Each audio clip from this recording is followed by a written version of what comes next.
নমস্কার, আমি রিম্পাস ব্লগে তোমাদের সকলকে জানাই স্বাগতম। আজকে মঙ্গলবার, ভাদ্র মাসের 17 তারিখ।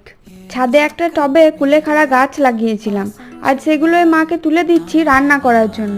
আর দেখলাম অনেক অপরাজিতা ফুল ফুটেছে আজ, তাই চলো ঝুড়িটা নিয়ে যাই আর ফুলগুলো তুলে নিয়ে আসি। এই অপরাজিতা ফুলগুলো তোলার পর যাবো ওই বাড়ি। মা বললো আজকে ওই বাড়ি থেকে ফুল তুলে নিয়ে আসেনি, তো টগর ফুলগুলো আমি তুলে নিয়ে আসবো। আর তোমরা তো জানোই আমি ফুল তুলতে কত পছন্দ করি। আগের একটা বড় ব্লগে আমি তোমাদের সাথে শেয়ার করেছি আমি ফুল তুলতে কত পছন্দ করি, আর ছোটবেলায় কোথায় কোথায় থেকে কিভাবে ফুল তুলে নিয়ে আসতাম। ফুল ভালোবাসে না পৃথিবীতে এরকম মানুষ হয়তো খুব কমই আছে।